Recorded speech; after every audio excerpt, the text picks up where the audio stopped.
Welcome back to the Elder Scrolls Legends Masters Series. I'm still Justin, this is still Charmer. That's right, still me. Unfortunately so. Unfortunately. We have an exciting one here today, guys. We have Karakondzhul versus Santosvella, and we've been hyping it up as a 4 Mud Crab Merchant lineup. This is actually an 8 Mud Crab Merchant lineup. Yeah, it is going to be Mud Crab on Mud Crab action here. Yes. Both players have some pretty aggressive lineups. Yes. What do you like here? Well, it looks like bans are already in. We're not going to see Santosvella on Monk. We're not going to see Karakondzhul on House Lalu. But that's fine because we have some pretty exciting stuff. I'm really interested in Santosvella's mid Mage. This is one that's kind of a classic with stuff like Dawnstar Healer, Morthal Executioner, and Mudcrab Merchant. Yeah, I actually really like this lineup in this meta because it does a great job of doing what mid-mage has kind of done historically, right? Right. It comes in underneath the control decks. Yes. Still aggressive enough to put pressure on them. Right. But against other aggressive decks, it has a lot of stabilization tools. One thing I want to highlight, Santosvella, both in his mage and in that monk list that got banned, was the presence of Vivek. Yeah, Vivek is an interesting one. I think that you're probably looking at it as just a gigantic beatdown creature, a severely undercosted beatdown creature. But if games go long, it's a way that you can say to your opponent, deal with this or you can't win, right? Right. It can win you aggressive races. It can. Just by having your opponent not have a way to deal with it. I really like that inclusion in these. I'd like to see someone win a game in this tournament today at a negative life total. We very well could see that with the presence of Vivek in the mage list. We also see Haffinger Marauder, which is going to be a fun one to watch because, sometimes, like, the addition of Stendarr's Hammer in particular is one that's really interesting because that can really screw up your plans because Stendarr's Hammer doesn't let you attack the face anymore, and this is a deck that wants to go face. Another one that can kind of gum things up is the Throne. Shackling your creature when you would be expecting to attack with it while it does get a big stat buff. Usually not ideal, but that'd be interesting. And I mean, we see some pretty high-impact prophecy cards here as well in this list in the form of Mystic Dragon, Cloudless Illusionist, and Shrieking Harpy. Can both really blow out the board, and Cleric of Kind, which we don't see a whole lot of. Yeah, there's a lot more prophecy in this list than we've seen in this tournament, frankly. Yeah. I know that we had the one game with Trader Joe pulling 3 prophecies in the mid-battle mage, but typically the lists we've been seeing are not prophecy heavy. Right. And, kind of like we talked about last week, it seemed like the top 8 was more aggressive than it was the first week. And maybe this is the reaction to an expectation of that, where you're running a high prophecy count, high impact prophecy count. Yeah, again, I just really like this kind of like hybrid approach. I agree. Of this list, and again, the aforementioned monk list that was banned. So. All right, so let's hop on into the games. We are seeing the House Retiran mirror. How far we've come from our first week where one player brought one Retiran list. Now we have the Retiran mirror as Karakondzhul and Santosvella head into game 1. Yeah, this is going to be interesting. Both players have some unique takes on the Retiran list. So Karakondzhul is running things like Iliac Sorcerer and Siege Catapult. Can we appreciate for a second what Karakondzhul mulliganed in here? A 0-drop and 2 Swords of Revenge.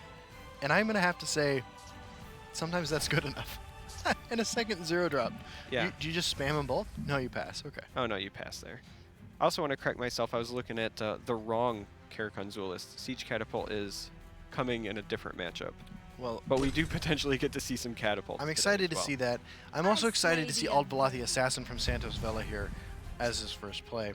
Yeah, into an empty field lane, that might be one of the best things you can do in a mirror like this. Try to take it over. In fact, if I'm Karakondzhul, I'm seriously considering double firebranding into it and dropping it down my Rift Thane to try to regain control of that lane. Yeah, if Santosvella... Yeah, it looks like this might actually be the path. Yeah. If Santosvella didn't draw another creature, he could have been guaranteeing pump up on the Enforcer, which could have been huge, but...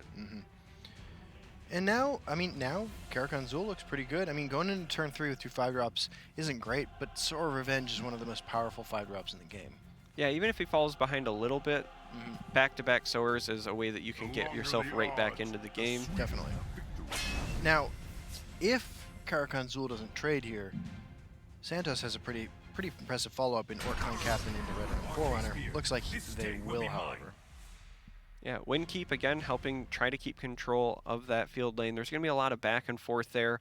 Santos has his own sower. There's going to be an awful lot of vengeance in this game. There is. The revenge is running thick. That Divine Fervor it does mean that Santos' sowers are going to be a little tougher. Now, when the sowers start going off, the player who hits prophecies is going to be significantly ahead, but this drain creature is going to be huge for Santos as well. Yeah, it is worth noting there are prophecies in the decks. You know, we were kind of talking about how things have been not very prophecy heavy. Right. There is Cloud Rest Illusionist. Yeah. I think Santos just jams Sower here, right? Follows it up with Divine Fervor. Yeah. Either way, revenge is about to be served on both sides of the table here. Yeah, I think it really favors Santos here because you can play the Sower, and unless Karakondzhul top deck something, right? It gets in the way of the Mammoth. And then the next turn, you get to play your Fervor, proactively trade. Yeah, Karakondzhul has a second one, but... Yeah, this is going to be huge. And, yeah, that Fervor is just sort of a mirror breaker here. It really, really is. What's also interesting is when he takes... Second Fervor, too. Wow. When he takes this damage from the Sower, it won't even break a rune because of that Retiran Forerunner. Right. Yeah, that is interesting. A little unfortunate, actually, if you're Santosvella. I kind of actually like... I mean, Karakondzhul's Dragontail Savior is not going to do much, but that second Sower is going to be pretty impressive. Gosh. So, I think we're both for sure on the, like, Fervor's the play. The question then becomes, after one Sower trades into the other, do you send 6 damage face knowing you're giving Karakondzhul 2 cards, or do you double trade into the Mammoth just to remove his presence in the Shadow Lane entirely? I'm kind of into pushing face damage, right? That's cool. Okay, there we go. Yeah. Yeah, he says, I would prefer to trade. Yep. This is interesting. Dragontail Savior comes down for Kara, and then the Young Mammoth.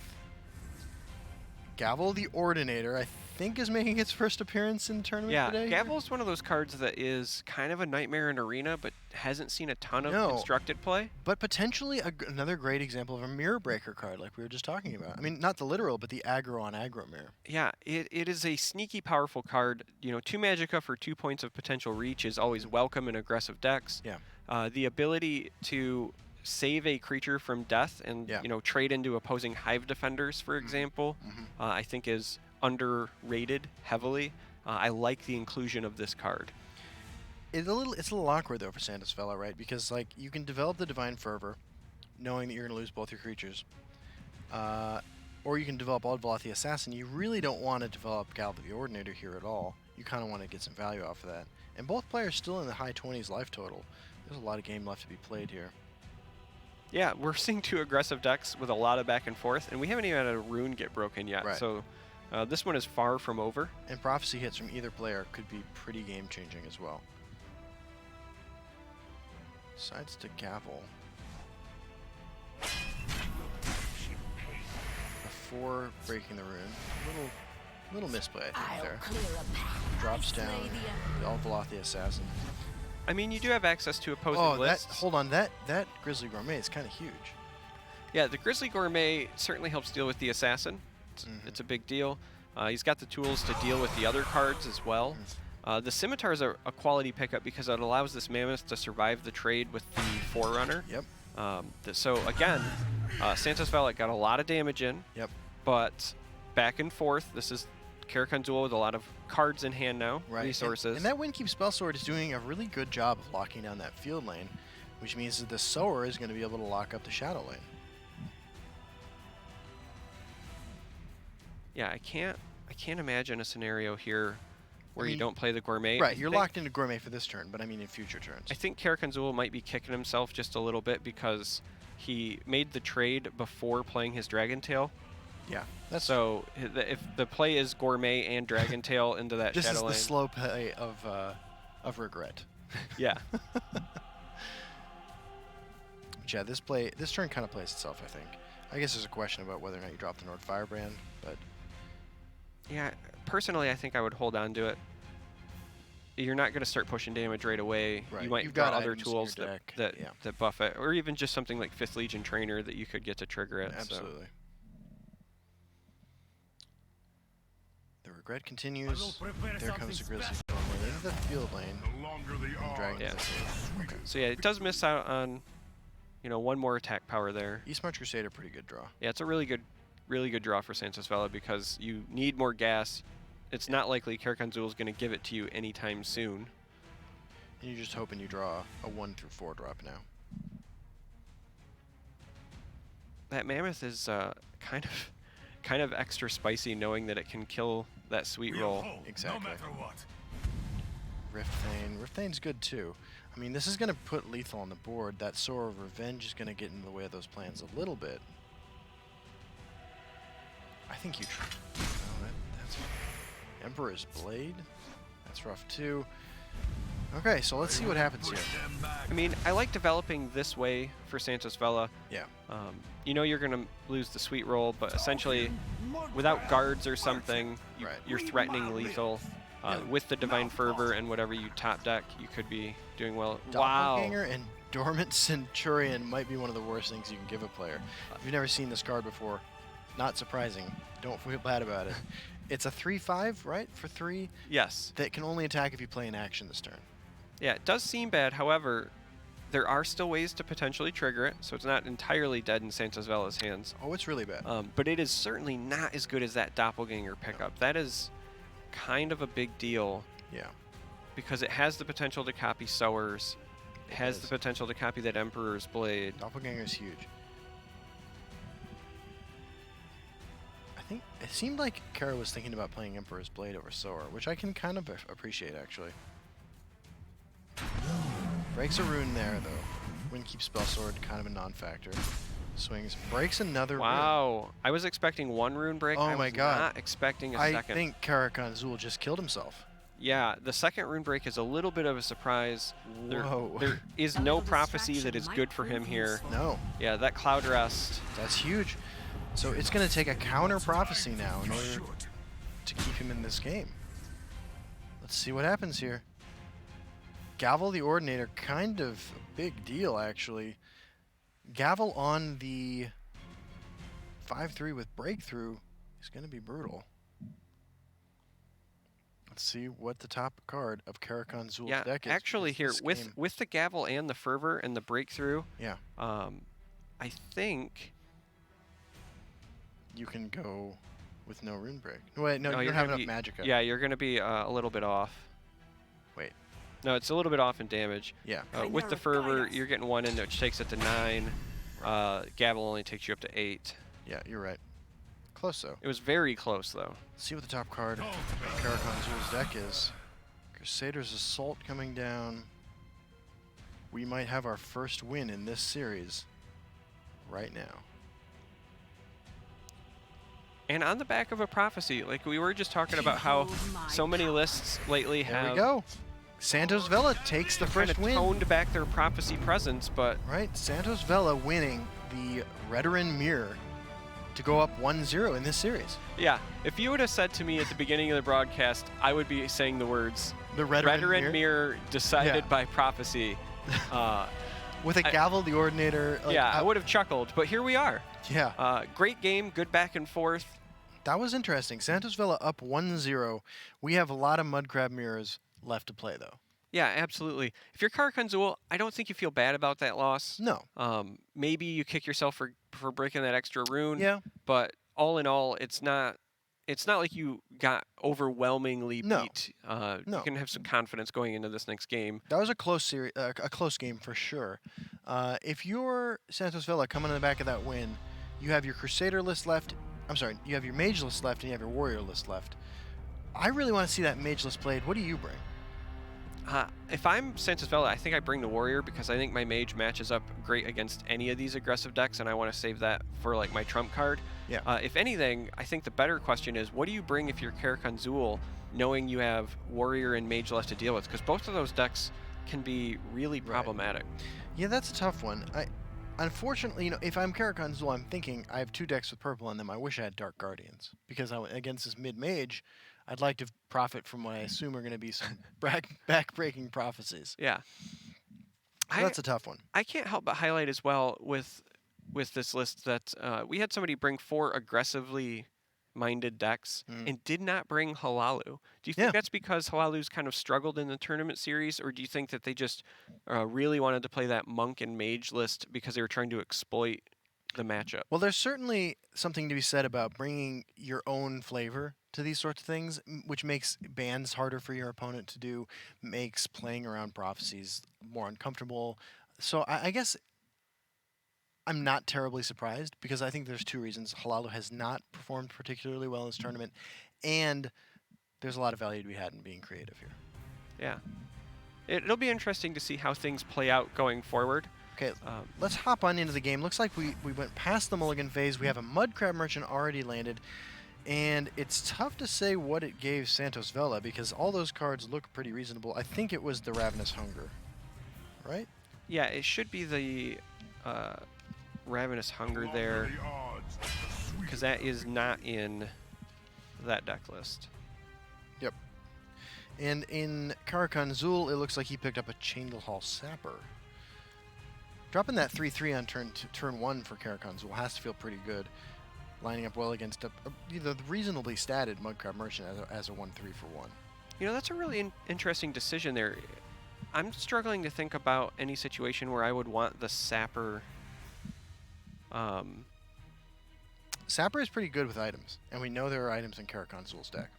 Yeah, I mean, the Hunger, and Santosvella's side, right? Like, you play the Mudcrab Merchant. I think you want the Hunger 99% of the time, but... Yeah, 2 drain creatures is rough, though. The 3 health is, again, the only thing kind of making me second guess. Right. Specifically because Santosvella isn't running a lot of things that take advantage of the 1 health, like high attack power thing. If anything, that might have been defensive in saying, I don't want you to trigger your Ash Berserkers or things like that, so let's not give you something with 4 attack, but... Fair enough. Either way, I'm excited to see this Mage deck in action. Dawnstar Healer is a favorite card of mine for a long time. Does a great job of winning the the game for mid-range decks facing against more aggressive decks. They think they can face. Yeah, Dawnstar Healer, when you're in an aggressive mirror, and there's a second one, wow. And a Snowy Sabercat and a Bone Bow that pulls off of that Mudcrab Merchant. Wow. Dawnstar Healer is always a threat from hand, right? Like, a 3/3 for 3, you're not angry at it when you have to play it, but the real threat is, I have a board, we're in a close, aggressive race, I play it, I break a couple of runes, and now tempo has I have a structured board, and I need life now. I'm excited to see Snowy Sabercat. That's a card that people have brought to the top 8, but hasn't really done much. And it could actually work pretty well if that Daggerfall Mage ever produces a tome. I don't know if you've ever seen Cat reading a book. They're pretty... They swing for 10 every turn when they're reading. Yeah, that's true. Also, quick shout out to my cat, Catout, who hates reading in general. Sits on books when I try to read them, but Celine's still a good kitty. All right, so Bone Bow, fantastic play. Yeah. Right? Have to be happy about denying value from a Daggerfall Mage almost any time that you can do it. Karakondzhul is just dismantling Santosvella's deck right here. Yeah, so far, however, again, Santosvella has a lot of potential comeback tools. Right. Hive Defender is a great body here. Ordinarily, you think to yourself, it's so early, I don't want to just in the field lane. But I have, when you have 2 Dawnstar Healers in hand, you can race pretty effectively. You can. Also, that Snowy Sabercat is interesting to me because while the one Daggerfall Mage got silenced, right? We don't get the tome. Right. There are ways to give that cat items, right? Mm-hmm. Crown Quartermaster, other Daggerfalls, Halfinger Marauder. Balls of Yarn, sticks, grass. Sure. All things cats like. Catnip. Yes. So specifically, like, I think about Halfinger Marauder. Yeah. And the things that a cat can do with a Halfinger Marauder. Can get completely insane. That said, Santosvella has no presence on the board right now, no Marauder in hand, and not looking great on board. But this deck is designed with these Dawnstar Healers for these exact situations in mind. I keep a spare blade in my boot. Now, there's some value, I think, in concealing the Dawnstar Healer until you start swinging with it. I mean, like, it seems likely that that 6/6 Sora Revenge is going to come down and ruin Santos' day. I'm sorry. Correction. Update. 7/7. Yeah, 7/7 revenge-seeking Daedra. Well, instead, looks like we're getting Haunting Spirit. Might be thinking to myself, if I'm Karakondzhul, hey man, there is no silence effects in my opponent's deck. Yeah, that very well could be the plan of action there. I'm also really a big fan of leaving that sower until you want to be reactive with it because it has guard, right? Right. Both of those creatures, you could pop it down in front, but with what he has right here, you don't lose any stats making these trades, right? Windkeep has guard, or excuse me, ward, so it survives. Right. Hunting Spirit gives +3/+3 when it dies. Quick Twitch shout out. We are aware that Dawnbreaker kills Hunting Spirit. It's not a great play here at all. Yeah, I kind of want to play Snowy Sabercat, slap a sword on it, and then drop it on Star Healer the following turn. Yeah, just very sneakily developing the Snowy Sabercat could be a really big deal. I mean, look, there's no answer for it right now. Unfortunately, Santos can't give the cat a piece and drop the Dawnstar Healer on turn 6. But I still like developing the Sabercat. I'm still into that. You can develop the Dawnstar Healer on the Ravenous Hunger. Okay, chooses to swing face. Really the only option here. Drops the cat. Not breaking this rune, I guess? Sort of makes sense. Another Mudcrab Merchant. Well, I mean, if your game plan is to maybe play another Dawnstar Healer next turn, you're saying, okay, I might get extra value. I mean, we know the trades are coming. That's the whole reason Karakondzhul developed that board, because like I said, you lose no stats. That Javelin is kind of a big deal. That is kind of a big deal. Also a big deal that Haunting Spirit didn't hit the Drain creature. And Santos thinks... Okay, I thought Santos was thinking about racing. Decides not to. This is Dawnbreaker, right? There's no other play. Dawnbreaker, Ravenous Hunger. So, interestingly enough, I mean, Dawnbreaker trades into the Sower, right? If you want to Dawnbreaker and Steel Dagger. Oh, yeah, you're right. It has to be Dawnbreaker Dagger in order to not just die. But I'm not sure... I don't know, I'm so into this. You're about to take a ton of damage one way or the other. Yeah. So I would be heavily considering maybe just playing Hive Defender to soak. Because if you play like Hive Defender, Ravenous Hunger, then you could throw Dawnbreaker on that Ravenous Hunger and gain a bunch of health the next turn, potentially. Yeah. But I'm so into this cat, though. Yeah. So it looks like he says, I can just trade both creatures, get them off the board. Not bad. Look, I just kill that thing. I just hope my cat survives. Oh, God, that Retiran Forerunner. That kitty. Yeah, so I really liked Santosvella's line of play there. Like I said, the only other one I would have maybe considered would have been like speed bumping for a turn. Yeah. But that was brutal. Alright, so we have a Broom Profiteer, Dawnstar Healer, Ravenous Hunger, Hive Defender. There are a lot of great tools in Santos' hand. But if I'm Santos, I'm still feeling the pain of that last turn. Absolutely. I had a plan. Yeah, you had a plan. It was a good plan. You kind of got set back, but again... I was going to swing for 16, and I was going to gain 9 life. This mid-mage, again, it's never over. Has all the hallmarks of a good mid-range deck in my mind. The ability to pivot between being the beatdown, right? Being the aggressor, or, in this case, being the controlling player. Right. Like you said, he's got all the tools to potentially survive. Oh, yeah. Pull this thing out. If it wasn't for Mudcrab Merchant in Kara's hand, I'd say that Santos was favored here. But Mudcrab Merchant just introduces an element a little beyond our ability. Yeah, I mean, it could do something like pull Warcry and buff an entire lane +2/+0, something silly. Could. What's the ideal Mudcrab pull here? What's the funniest one? I mean, there's no end to the potential funny ones, right? Like prized chicken. Yeah, that'd be great. Is always fun. Prized chicken's good. Prized chicken's good. More mud crabs, right? If the decision is prize chicken, Mudcrab Merchant. Yeah, I like that. Okay, I like this play here. Halfinger Marauder. Kind of a dead draw for Kara at this point. At the moment, however, this Mudcrab Merchant, if it found something like Suppress, Suppress would makes that Marauder much, much better. Yeah, that's true. The Marauder actually might come down anyway. Well, it's going to trigger the Ash Berserker. Because, yeah, if you choose to not go through the Hive Defender, Yeah, looks like that is going to be the plan. Yeah. So you do get to generate at least one more card. Fireball to pick up from Santos there. Okay. And Kano. And Kano's kind of a great pickup here. Yeah, Kano's not bad. Leaves him with a Mud Crab and a Retiran Forerunner. Yeah, you can Unkano the Marauder. Yeah. It's huge. Clean up the field lane.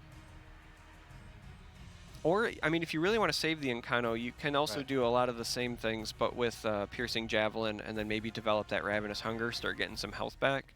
That's an option. Got to give a quick shout out to Santosvella in general, making it to this tournament today. We don't see a lot of him in tournaments, but this is a guy who's been making Legends content for 2 years now. Has been playing since the beginning. Finally making their debut on the stage today. Yeah, it does a great job of catering to English audiences, French audiences. Right. Casts in both languages. Streams in both languages. Yeah, this is an interesting decision to be in. I mean, if you're Santosvella, you could... I was going to say, you could have also considered something like Mudcrab Merchant, Hunger. Yeah. But yeah, I think saving the Unkano ultimately ends up being slightly better here. I agree. Now, we know that Executioner is going to be turned into a sweet roll. Yeah, it's going to meet its sad demise here. Training is over. It's time. You know, I don't speak French myself, but sometimes I go, ha ha. Okay. I don't even know what to do with that information, Justin. Thankfully, Karakondzhul knows what to do with his hand, and that is dump it on the board. Yeah. You know, Fireball actually isn't terrible here. I mean, I'm kind of into Ravenous Hunger, Dawnstar Healer, Fireball. Right? It's not a terrible plan. No. The only thing I was considering was if you skip the Dawnstar, you can Mudcrab Merchant first, see what you draw, because that also lets you play Crown Quartermaster. Yeah. Crown Quartermaster lets you trigger again off of your Bruma Profiteer for more health, and it would give you a dagger for that third Magicka that you could put on a Sweet Roll, so that... yeah. Sweet Roll, a 1/1 Sweet Roll, though, is not great at trading with anything. Well, after the Fireball, it would allow him to trade with the Rifting the next turn, potentially. That's fair. Oh, what is Santa's doing? I think Santa's thinking about... What? Doesn't want to gain the life? Yeah, that feels like a misplay. When you're down to 12. Yeah. Well, maybe they're just thinking, hey, I want to take 6 damage. Pit line unplayable. Yeah, I have to feel like that's just an ordering misplay by Santosvella because 7 health or 6 health, either way, you get 1 rune out of it. I mean, look, Santos is 20 life behind. Karakondzhul has played this game flawlessly, I think, but I like Santos at this position. Yeah, he's got all the tools to make a comeback. The pit line is kind of a dead draw for Karakondzhul. It's funny. Mudcrab Merchant could allow Karakondzhul to play pit line. It could. I personally think that Crown Quartermaster here allows you to gain 1 more health. He missed 1 health last time, but 1 health might make or break this game, so I like the idea of that going on the Hunger when it makes this trade. Or... This is actually an amazing play, right? This keeps him off pit line. Well, I mean, I take that back. I mean, either way you were keeping him off pit line, but this means that you don't get to gain the health without breaking a rune, and I wasn't a big fan of breaking a rune. No, you're right. I would have preferred, instead of the Unkano, to develop a Daggerfall to take control of that field. Double on the Land Sorcerer. Because yeah, now with the extra card, he can play this pit line, right? If you don't give him an extra card off of the rune. All right. So, Mudcrab Merchant into Marak, I think, is the funniest thing that could happen. So here's the thing: Santosvella, despite a couple of potential ordering mistakes, still in a great position. He can gain a lot of health here. I agree. Between the Dawnstar, the Ravenous. Yeah. He's probably got enough tools to cushion these miscues. Well, there's enough cushion for him to push in for some damage. There is enough cushion for the pushing. That makes sense, yes. You know, he's got a javelin so that he can deal with whatever he wants. Yeah. This executioner is going to grow in power here as well. Grizzly Gourmet the pickup. This life gain. This is why Dawnstar Healer, in its first appearance, I think, in this series, is so good. And the Daggerfall Mage, Garnag, and Grizzly Gourmet is not going to do it. So again, maybe a couple of miscues, but this is interesting. Santos and Karakondzhul heading into turn 11. Yeah. I mean, obviously Santosvella's favored here. Yeah, Karakondzhul can draw some cards, maybe find some answers here, but the health lead that Santosvella Sower's pretty good. has developed. All right, so Gourmet on the Daggerfall and Sower to soak. Just keeps him in it. Seems pretty strong. I was gonna say I like it on that side to threaten the Incano. Right. This is still lethal. Yeah, you need prophecy help here, but yeah. Karakondzhul we know runs them. You know, we see the Cloud Rest in hand, so that's true. So you swing your 2 smaller fellas in the Shadow Lane. Yeah, I think you play Mudcrab first, just in case. Yeah, you want to see if there's anything that lets you get out of this jam, but otherwise I think it's just Incano to take him to 6. Battle Mage's Onslaught. Yes, please play that. Knife to the throat. They got dagger. Prize chicken. Holy. Prize chicken makes an appearance, dude. If you ask for a prized chicken, you will receive one. Dude, that is amazing. Now he's thinking about it. He's like, can I play the prize chicken? Can I play the prize chicken without losing the game? Yeah, no, he's going to land this knife to the throat.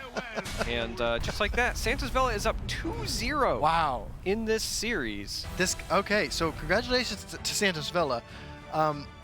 Karakondzhul's Retiran list not seeing the results he probably wants at this point in the game. Yeah, not so far. No. Do you think you have to switch it up at this point? Yeah. Look, if this is my last, if I think I might go out this time, I'm on the big stage, the Masters Series tournament for Elder Scrolls Legends. I want to show off what I brought. I want to bring something else to this game. I mean, I can't disagree with that. Yeah. Anytime that you start to feel like you're maybe getting in a rut, Yeah. changing things up, great way to do it. Right. If That's what Free Unite the Houses decks are for. Yeah, if you are Santosvella, you have your warrior list left. How confident do you feel against what Karakondzhul has left over there? I like, so the mirror, you know, who's to say? I like it against the Retiran list, more consistent, and I dislike it against the Crusader list. I think Crusader probably does a pretty good job of beating Warrior. These decks in particular. It's kind of hard to say because Warrior is a sort of deck that for a while was all over the place. People hated running into the ladder, was actually really successful and popular in the Championship Series tournaments. And the deck hasn't changed that much since then. Yeah, so I will say this. I'm greedy. I'm selfish. I want to see Karakondzhul mix it up, and I want to see him play his warrior list because I misspoke earlier. Yeah. I thought it was in the Retiran list. His warrior list is running Siege Catapult. We need to see that. I really want to see Siege Catapult on the big stage. Is this Self-Silence Warrior? Is this Self-Silence Warrior, man? It's not like full-on self-silence. I need to see this. I need this in my life.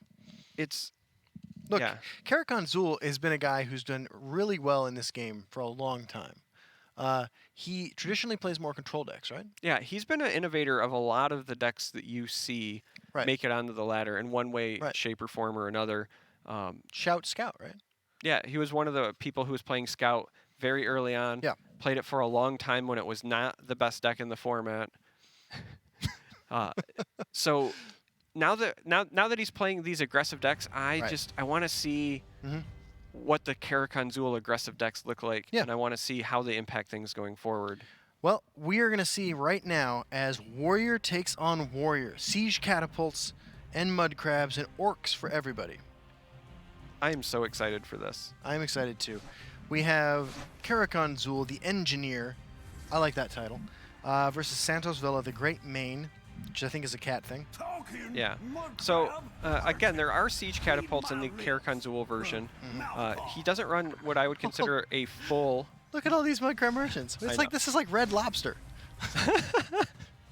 Yeah, he doesn't run like the full self-silence package, but he does No. have some spinners. He does have some priests. Okay. So those are an option. And hey, we do see a Siege Catapult. Dragon Tail the right development here. Wow, Telvanni Arcanist is... That Siege Catapult might not need silence. When you can play a Catapult and next turn just double Mudcrab Merchant. That's true. I would hate to give somebody a Telvanni Arcanist, though. That's how I lose to, like, Journey to Sovngarde in an Agromir. Yeah, absolutely. That's how that happens. All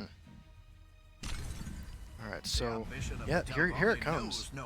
I worry that was a risky decision. I guess Withered Hand Cultist kind of counters it. It'll be interesting to see what he gets. Oh, it's Buzzroda! He gets an Unrelenting Force. Okay. God, with all these appearances by Unrelenting Force lately, it's a shame that we can't get the Dragonborn himself in. It is a shame that we haven't seen the Dovahkiin in person. It'd be cool if that guy showed up. So Bleak Coast is a fantastic answer to that Withered Hand in the field lane. Yeah. Both players fighting for control, just trying to make value trades back and forth. Right. It's kind of a hallmark of Warrior Mirror matches, I would say. That's sort of how these games against both these players have gone so far. Yeah, I mean, Santosvella is up 2-0, but neither player has like really felt out of it. No. Until the final turn or two in either game. Right. So. I wonder if Santos is regretting taking that Daring Cut Purse. Maybe. I do like.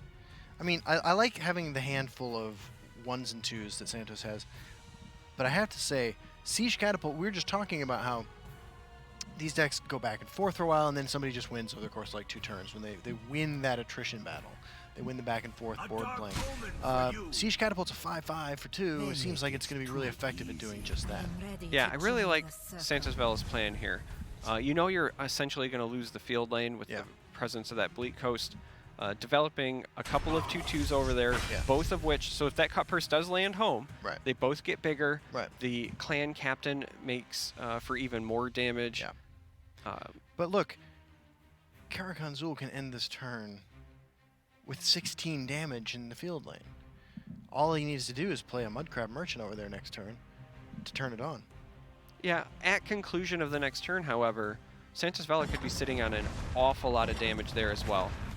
Dragon Tail, Orc Clan Captain, these creatures finding their way home. This is going to be rough. We're about to see a lot of action here. Yeah. Siege Catapult making its tournament debut, correct? And in a pair. Are you a Catapult or a Trebuchet fan? I don't know, man. I like turtles. All right, fair enough. I can't argue with that. Sweet. All right. So, I know I keep harping on Mudcrab Merchant because I'm a huge fan of the insanity that card produces, but like you're kind of locked into playing it this turn. I think the only question really is like Shadow Lane or Field Lane, right? I mean, if that is guaranteed part of my game plan, I feel like it still has to go Field Lane. Yeah. I still feel like Clan Captain and Dragon Tail are part of the game plan. It puts a lot of damage on the board. You know you're about to go face with those anyway, so you might as well all in on that game plan. Yeah. Young Mammoth, the hit there.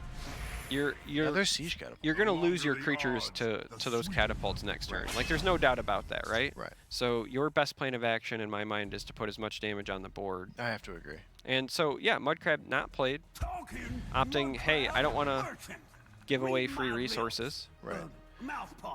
Karakondzhul has no such qualms, though. He is looking for some kind of answer. Necromancer's Amulet's actually kind of huge. Flesh Sculpture. God, this game just got even crazier. And a second Mudcrab Merchant coming down. The words Flesh Sculpture on any tournament broadcast are things I never thought I would say. Well, yeah, that's fair. Okay, we got the Foos down. Karakondzhul at 19. Telvanni Catspaw, Cannibal Hearth Brawler, Dragon Tail Savior, Flesh Sculpture. Is there a world where you play Flesh Sculpture and go crazy? Not with the current hand.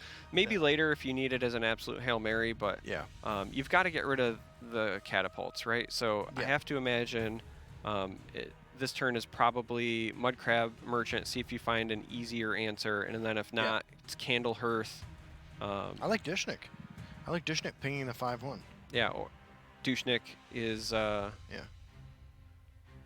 potential as well. I was trying to imagine a world where you might consider trying to get rid of the Bleak Coast, but yeah. Too late for you. Wow. Or we could just both be wrong, The odds, the sweet Wow. and he could say, Protect our stronghold. Yeah, he's putting 6 power on the board.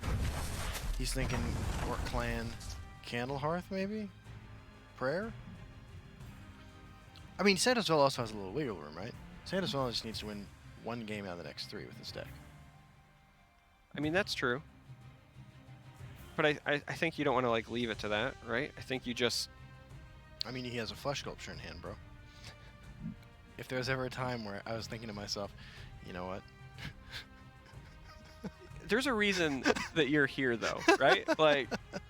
Yeah, I know. But Flesh Sculpture, dude. So exciting true card. story. Last night, Justin and I are watching the World Series of Poker together. Yeah. And it's down to the final 2. Yeah. And they're going back and forth for a long time. Yeah. And Justin says, I wouldn't have the patience for that. Yeah. You know, I know I'm already in the money, and I would just be like really aggressive. And I said, those two are true competitors, right? Right.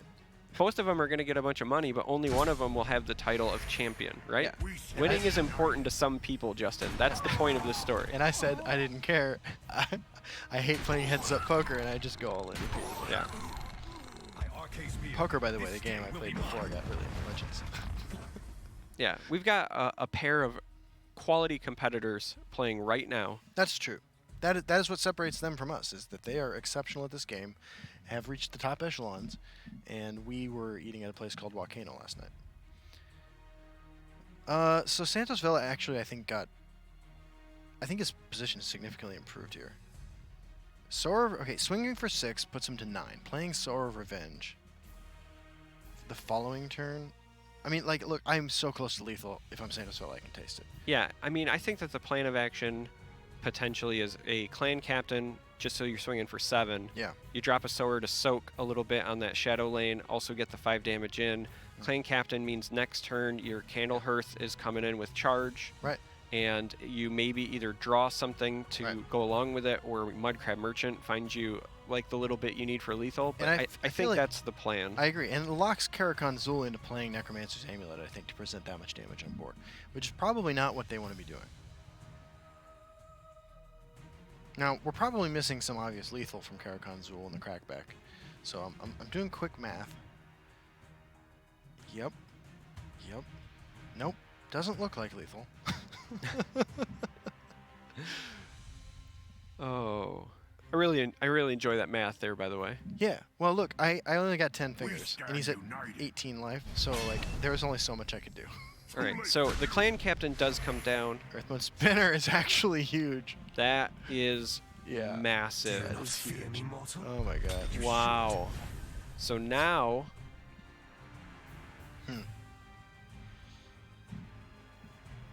I mean that. Karakondzhul's so close to lethal here as well. Yeah.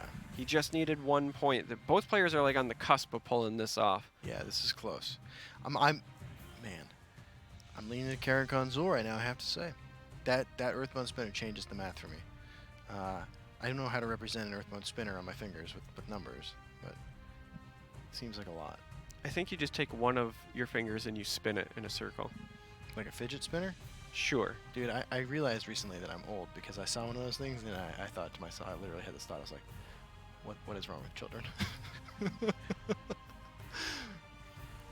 So, Karakondzhul, carefully weighing out his decision here because this is a big one. This could get him back into this series. Yeah, that spinner is a huge pickup. It allows him that if he wants to just fight for board, Yeah. you know, he can trade with the sower, not take damage. Right. His win keep trades with Dragon Tail and survives. Yes. He just has to hope Santosvella, with all of those cards in his hand, doesn't have enough to burst him for 8 next turn. The other option is he could go on the offensive, Yeah. get Santosvella low, Yeah. but he does not have enough to kill him. I think playing to get rid of what's on the board is probably the right path. Yeah. Never feels good to put yourself in a position where you're basically saying like, I hope my opponent doesn't have an answer. Yeah. But like sometimes that's just the best option. So yeah, it looks like this game is slipping away from Santos. Yeah, looks like this is the path. Dragon Tail Savior's not going to do it. Mudcrab Merchant into... What do you want here? Immolating Blast. Immolating Blast always seems like the card that you secretly sometimes want on Mudcrab Merchant. Actually, well, yeah. Or, I can't believe I'm going to say this out loud. Is the play Candlehearth, double trade into stuff, Flesh Sculpture? Yeah. All day. I need to see Flesh Sculpture. Come on, Santos. Listen, buddy. Listen. Because the rest of those cards aren't really helping you a whole lot. No. I guess you can also Flesh Sculpture post Mudcrab, so if this Hold card on. is junk... That's the wrong lane to play the Mudcrab in if you're hoping for an Immolating Blast. Yeah, but nobody's hoping for Immolating Blast. Dude, I am. Card's good. I can't believe I said that out loud, but we actually might... Whoa. Wow. All right, now that changes things. That a was bit. exciting. Okay, so Dragon Tail Savior. The longer the odds, the sweeter the You need to take out a couple creatures. I mean, there's no... Well, I think about it. There's no reach in Karakondzhul's hand. Come on, That then. Necromancer's Amulet, I'll though, is even going to let get you so swing annoying. first. I mean, it is, but that Clockwork Apostle is a really big pickup for Santosvella. It is. That just, like, literally made his hand go from, I might actually play Flesh Sculpture, to completely not worth it at that point. I That is a agree. massive pickup. If you're Santos, do you clear this off? I think you trade here. Yeah. It makes my opponent have to play 2 creatures. Oh, wow. All right. It makes my opponent have to play 2 creatures to activate the Siege, and then Yeah. even then, they don't have like 16 damage to get through. Right. Because of the Clockwork Sweeter. being in my hand, Yeah. Clockwork on the Dragon Tail would have been enough for lethal the next turn anyway, so I don't think the 2 damage was worth it. I mean, But- Santos is going to be off lethal next turn. Trades in, that's 1 and 6, 7. He's going to be at 10. Oh, and he plays Midnight Snack, yeah. So Santos is off lethal now. Oh my god. Okay. I thought that was going in the other lane. Yeah, it just kind of hovers over there yeah, for a it moment. does. We're back and forth. Dushnikyal Archer. Morquil Gatekeeper. Oh, he's so close. He is 1 Magicka off of lethal. Oh, what a game. Tilbani Cat's Paw. Holy crap, dude, he's got Unite the Houses in his hand. Right? He does. Bringing people together. There is an awful lot for Santosvella to consider here. There's the how cool would it be to get lethal off Flesh Sculpture to consider. I mean, there are a combination of things you can get off Flesh Sculpture that are lethal. I mean, sure there are, Suppressed Dawnbreaker, bam, lethal. I think the real question here is, you know, how much do you want to push? It's gotta hurt being that 1 Magicka off. I feel like the Archer ends up being one of the better plays you have here. Allows you to put 1 into the Midnight Snack. The Mudcrab Merchant gets that out of the way. Yeah. Then you can do, you know, whether it's trade or go face, you can do whatever you want with your Dragon Tail there. Yeah. Having 5 left over means you could maybe also play like the Gatekeeper and a Windkeep. Puts another guard in the way. We must protect I'm our worried that I'm just stronghold. dead. If decides to trade everything off. Case Beard, this day will be mine. And Cat's Paw. Cat's Paw makes a lot of sense. Close ranks. Yeah, I just really like having the comfort of a second guard here, personally. Yeah. Yeah, that's very much what I kind of had in mind. Yeah. I could have maybe found an argument for the Morkel Gatekeeper putting the buff on itself. Yeah. That way, you guarantee that the Dragon Tail dies one Trades. way or the other. Yeah. But other than that, I think that's his best chance at surviving. With the Clockwork Apostle in hand, he just needs a little bit to survive. Right. That Necromancer's Amulet, It's done work. it's doing some work. It's very Yeah. sneakily keeping Karakondzhul alive here. I agree. It's been impressive. Necromancer's Amulet's been engineering a comeback for Karakondzhul the Engineer. Thank you, I'll be in town all week. Steelheart Vanquisher in his hand is so funny too. I have to say, Steelheart Vanquisher is one of those cards that you like look at, you're like, oh, it's a 2/2 for 2, it's an orc. It says slay, orcs get +1/+1, and then you realize like it's absolutely atrocious. Oh, I'm kind of surprised by that path. So Karakondzhul is prioritizing damage with the breakthrough here. Yeah. Whereas if he put the Dragon Tail into the 2/2, Yeah. he could have put the Scimitar still on the Mammoth. Would have been less damage through, but he could have had more creatures survive that path, you know? This is... wow. Santos has to play Sower of Revenge.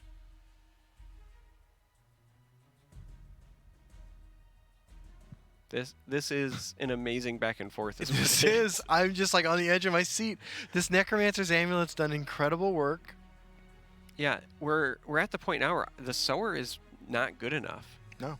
Like realistically, the Windkeep can trade with the Mammoth here, and that's I think why I liked the Mammoth trading more in the other direction. Actually, You're gonna lose it either way. Actually, even if you play Sower. Yeah, the Ald Valathi is Yeah. the real issue here. It's Flesh Sower Sculpture. only It's protects- Flesh Sculpture or bust. So, I'm ready. I'm ready. Unless, I mean, what is Santosvella thinking about a prophecy? Santos might be thinking, quick look at this. Morkel Gatekeeper. Oh my god, it's Flesh Sculpture. I'm ready. Yeah, he's done the same math that you did. Oh. Wow. Wait. Oh, it's 10. Yeah, he was almost picking up. Oh, that is brutal. And sadly, the only dragon with prophecy that helps him out there is Mystic, which does not help him out. So Right. jamming Dragon Mound and praying for the best Oh will my help. god. Halls of the Drummer does give him a guard. But not enough. It's still It 7. only blocks 1 damage. It's gonna have to be a prophecy. Prophecy or game. We have- oh man. We have 1 rune of potential help. Morkel Gatekeeper Yep. could save him. Yep. There it is. And Karakondzhul not takes it come. home. We saw a Flesh Sculpture, though. We did. We saw a Flesh Sculpture in Constructed. I could not be more excited about that. So congratulations to Karakondzhul. He brings home the game. He did. It's now 1-2 in the series. Winning the Warrior Mirror. That was impressive, I have to say. Now, Kara had to ring that game, used it very effectively to establish an early board, and that Ald Valathi Assassins, both of them actually, that he played, really effective in this game. Yeah, the ability to go through some high priority targets and Yeah. or guards, kind of shift the way the game was played. They were huge. Really, yeah, I mean, had a big impact on Right. the way that one turned out. Wow. Now, what do you do to continue the reverse sweep if you're Karakondzhul? How do you... I want to bring the Retiran deck back. I'm going to bring the Retiran deck. Nobody's going to expect it. Nobody's going to expect it. Crusader, I think, actually is favored against Warrior. Yeah, that's a tough call. But I got to beat him with House Retiran eventually. Anyway. Yeah, you got to beat him with them eventually anyway. So I'm going to take the harder one. If it's me, I've already abandoned my Retiran deck, let's say, right? Yeah. I'm not saying I don't have faith in it. I'm just saying, like, I tried it twice. It didn't work. Then I shook things up. I got to win. Maybe you stick with Crusader just because changing things up worked for me. Let's stick with changing things up. Let's play a deck I haven't played yet. Right. So you're in your experience. Sometimes you try things a few times and it just isn't working. You shake it a little bit. It starts to work, and this is the plan you want him to go with. Yeah, I mean, Okay. we've already seen the Retiran not work twice. Let's not use that until I absolutely have to. That would be my Well, it's thought. got to feel bad when it doesn't work a couple times. No, I mean, it doesn't feel great. You certainly want to win. Yeah, absolutely. Nobody comes to a tournament wanting to lose. No, of course not. You know, sometimes I bring singleton decks to tournaments, and Yeah, you do. Yeah. So but then I shake it a few times and it wins. Santosvella, right? Mhm. He's got to bring the same list back. Yeah. Performed pretty well. I mean, that I came down agree. to the wire. Yeah, either player could have won that game up to the last turn. Do you think this is still Santosvella's series to lose? I do. He just needs a 50% win rate in the next 2 games. That Just- Warrior deck is strong. The Warrior with the Ring is historically been one of the strongest things you can play in this game. And Well- he's got it. He's got Warrior with the ring. But Karakondzhul went back to the Retiran list. Yes. Not playing the Crusader yet. Right. I like that opening hand. Ald Valathi and Grizzly Gourmet will disrupt a lot of what Santos is doing. I like Windkeep Spellsword, but if it doesn't line up... This day will be mine. Okay. He's got a couple Second of answers. Grizzly Gourmet. Yeah, so 5th Legion here I think is a great opener. Ooh, that was interesting. Karakondzhul could have lost himself a game right there with Orc Clan Captain, allowing the Windkeep Spellsword to just eat that thing for free. Yeah, I don't think there's any scenario where you give them free value off the ward knowing you're going to eat it next turn anyway. No. I like Young Mammoth here. Young Mammoth will take care of the 5th Legion, but Yes. Grizzly Gourmet will eat the Windkeep. So again, just like last game, we're going to start Back this and with forth. back and forth, players vying for control of the board. Yeah. Yeah, Grizzly Gourmet is so good here.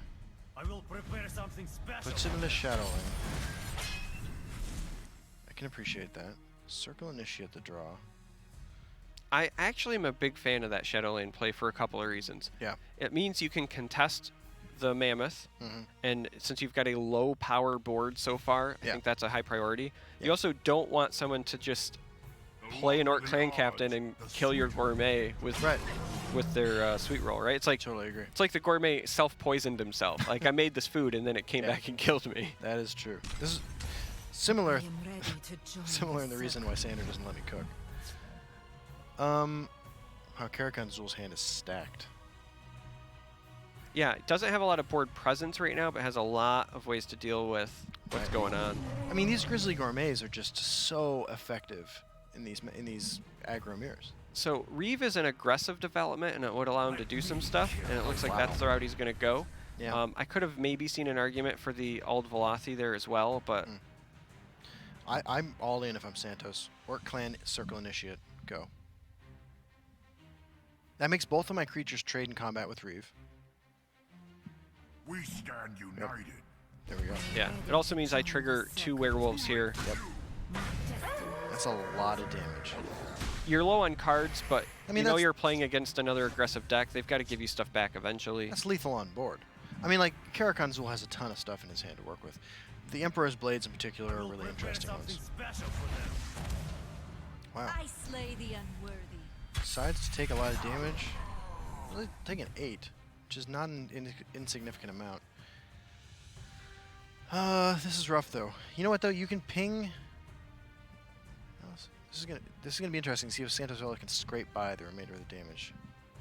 Because I think Karakondzhul is in a commanding position right now. In my opinion, it's going to come down to if he can gain some health off that Emperor's Blade.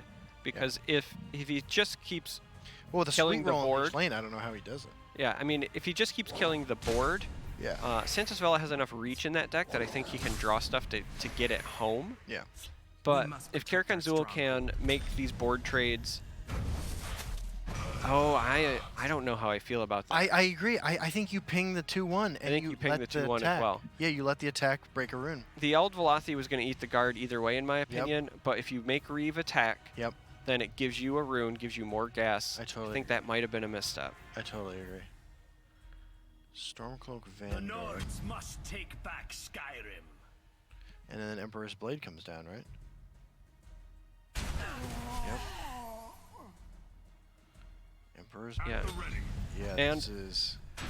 Emperor's Blade not only does it potentially kill that child, now you know the Gatekeeper's going to ruin that plan, but it also afterwards could have eaten a sweet roll, gained him a lot of health, healed it back up. Yeah.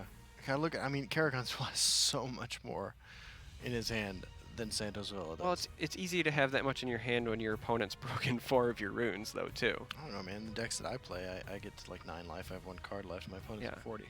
But again, if he doesn't gain health from this blade, and it doesn't look like he's going to, Santosvella has a lot going on. He's got charge in his hand. Yeah. Your opponent eventually will have to give you some more cards as well. Yeah. Yeah, it's not over. But Karakondzhul has to be feeling good. Look at all the sweet rolls. Holy crap. There is a lot of tasty morsels on this board. The premium Valentine's Day 2018 sweet rolls. Yeah, when you care about somebody, you make them a sweet morsel made from somebody else. Damn, that's dark, dude. Oh man. Do you think that is a heart-shaped meal made out of heart? I smell the stench Like of the living. the band? Like the one that sings "Ooh Barracuda"? Hart sings that song, right? I don't know. Ooh. I'm old. I'm not that old. Barracuda. You're older than I am. Shh. Withered Hand Cultist.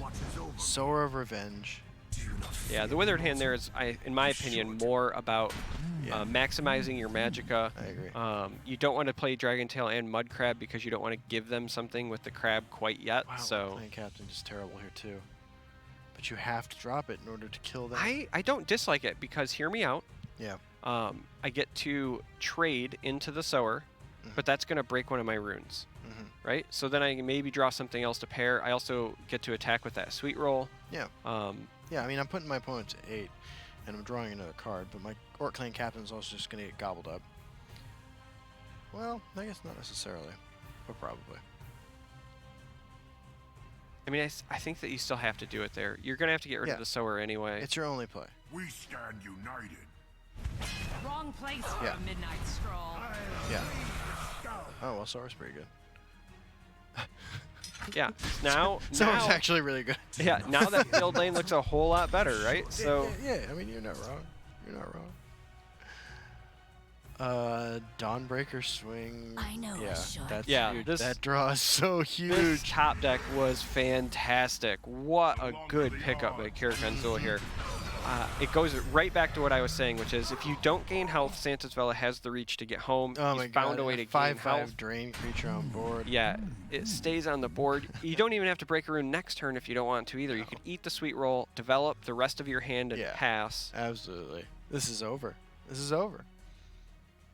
Yeah, or if he wants to go face the Halfing Marauder, along with the health gain and the presence, You might could as be well. enough to You seal might it. as well, yeah. Yeah, Wow, this is- what a top deck by Karakondzhul That was there. huge. I mean, look at what everything else he had. The That longer was the odds, the sweeter the that was game deciding right there. Yeah, if it wasn't before Emperor's Blade really helps now. I really like Blade and Marauder here. Yeah. at the ready. Just taking it We slow, I think. Skyrim. Present lethal on board. I mean, that's more than enough. Wow, and if it wasn't for the health 27 gain, damage. speaking I of that know. reach, Wow. that would have been enough to seal it. Wow. The Forerunner, what a good pickup by Karakondzhul there.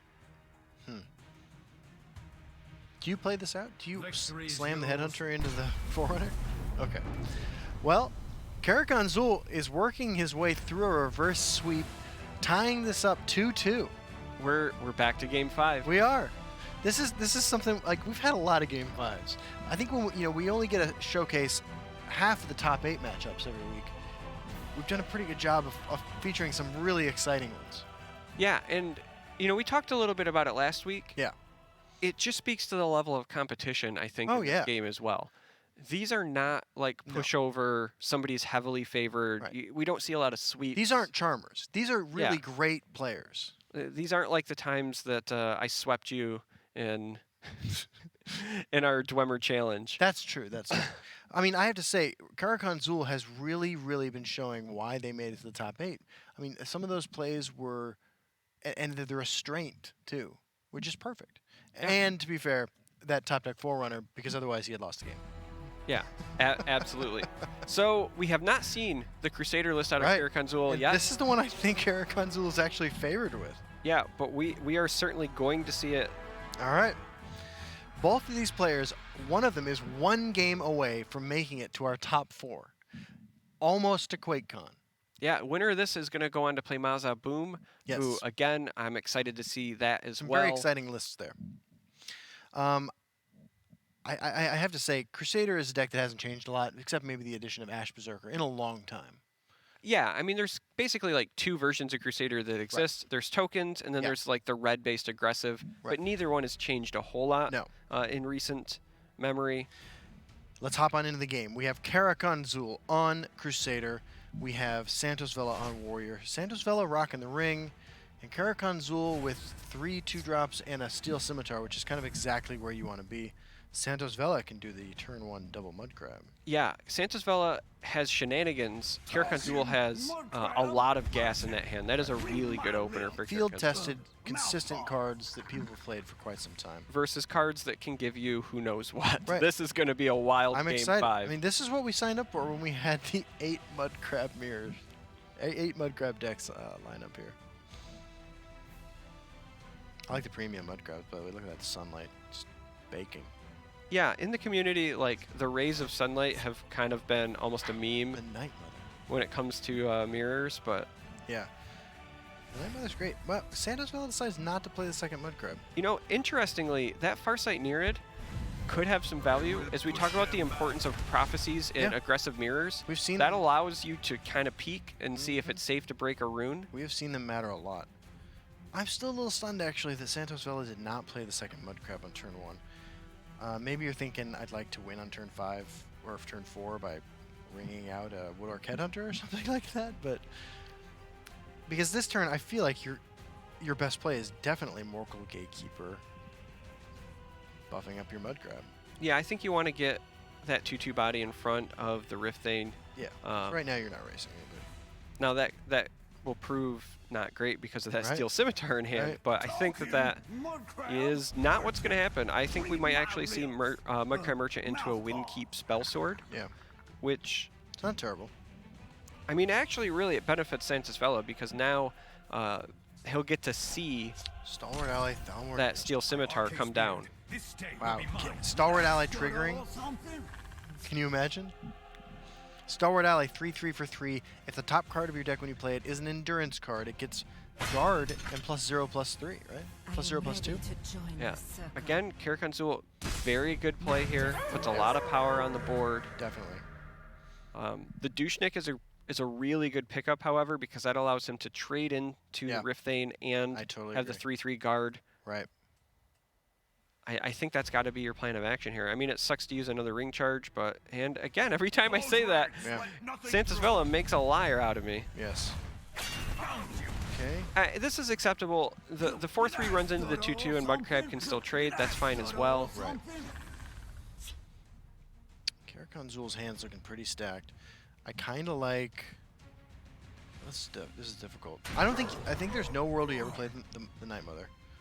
I don't think we ever even played Thalmor Justicar. No, I think you just put the power on the board like that and plan for the future. I like that. Hope for an Ash Berserk. I like that path by Karakondzhul. Yeah. You know, in my defense, in trying to predict what Santosvella is going to do, Yeah. Well, you don't speak French. I don't speak French. Yeah. I drive on the right side of the street. Mm. I view drive the on- world yeah, differently. yeah. You know, That's I don't fair. drive on the left. Yeah. Okay. Can you say ha ha? I mean, I can, but I'm not offensive. Is that offensive? I mean, it's kind of characterizing French Well- in a very specific and cliche way, but whatever, you do you. It's 2018. I didn't say that. That's it. Something, right. something America. So, I'm not going to say what Santosvella is going to do, but he does have options. We'll talk about options, right? Could trade with the Mud Crab or could play the Douchnik to just ping it. That's tough. Douchnik does put a guard in the way Yeah. of the clan captain, in the way of that 5th Legion there. I like the idea of doubling up on 3s next turn. Yeah, I think that saving 2/3 drops to use your Max Magicka next turn is Yeah. preferable. Yes. See, this is why I'm not predicting, because I would have played the Archer there. Yeah, me too. We're gonna says roll no. the dice, and it pays He off. says, you know what? I am a prophet. I know the top card of my deck Yeah. is an endurance card. That is good. That is good. Wow. Those Withered Hand Cultists have no place in this match. This is huge. You God, know- that thing triggering is huge. You know, I'm looking over his list here, and he's got more strength than endurance in it. It's not by a lot. It's Yeah. a hair. Yeah. But what a ballsy call there, saying, you know what? Absolutely. I'm going to put a 3/5 down, and I That's have huge. faith in this triggering. Yeah. I'm impressed. I'm impressed. Play to your outs, man. Like Douchnik? No, it wasn't cool enough. Yeah, I know. This is significantly cooler. This is the kind of thing that results in people checking each other's deck lists. So this is really interesting because the Orc clan captain doesn't raise the power enough No. to trade there, so I do like the Ash Berserker here. It lets you draw a card. I agree. Trades both in. Steel Scimitar the draw. Puts Santos in the driver's seat here. However, Karakondzhul made a rare play mistake there. What was it? He attacked in the incorrect order. Oh, yeah. Right. Clan Captain went first. Fifth That's Legion why was it didn't not. die. Yeah. That is very unlike Karakondzhul. He is normally very meticulous in his mechanical of these play. games can get to you. I mean, these players have been playing for a day and a half now. Yeah, and to make that kind of a mistake, make that kind of mistake in a game 5 like this, you know he's kicking himself right now. I know. That's got to be painful. You're so close to Texas.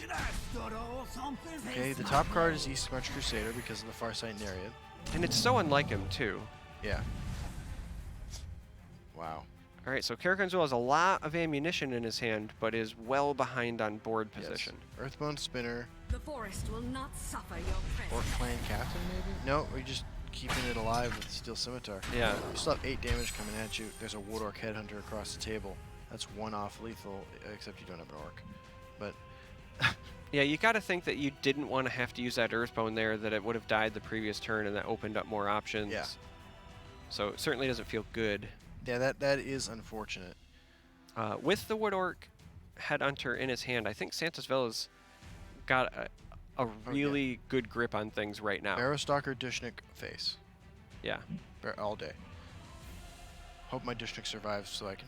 I was just about to say, I could even see a world where, because you're at 24 health, you play the Dushnik in the field lane. Yeah, of course. This is huge. It's going to take some miracle plays. Yeah, goes in the field, pings the Berserker. Yes. Barrowstalker. Maximum I pressure. smell the stench Yep. of the living. Nord Firebrand not going to do it. And Wow, that's it. Karakondzhul throws in the towel. That has to feel awful after yeah. that mistake there. So congratulations to Santosvella. Santosvella is in our top 4. That Going- locks in our top 4. Going to the top 4. Yes. Karakondzhul, a little bit of a misstep there at the end, Yes. but he's Not out of it. he's got a lot of points, right? Yes. So a lot of points. And another weekend still to qualify, too. yeah, so consolation there for Karakondzhul. Right. Definitely helped his chances of making Yes. it to QuakeCon, but man, you got to feel bad with that. That has to hurt. That minor misstep. No guaranteeing that changes the outcome necessarily, but Not necessarily. 'Cause- anytime you make a mistake and Right. then fall behind like that, it does not feel great. No.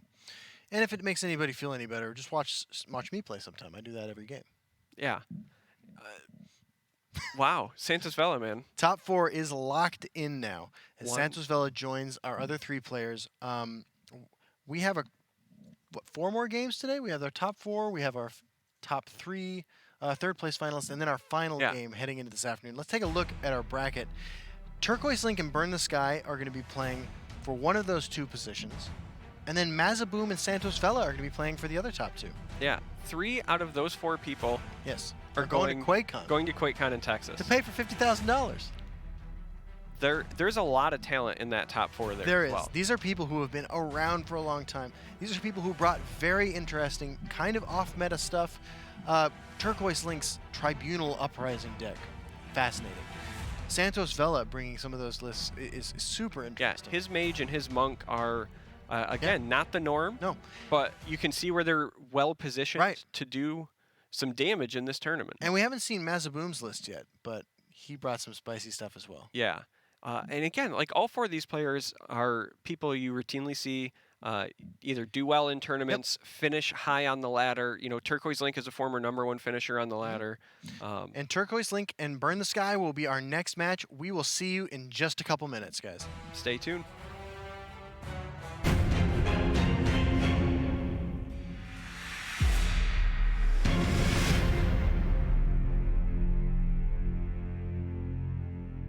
It starts small.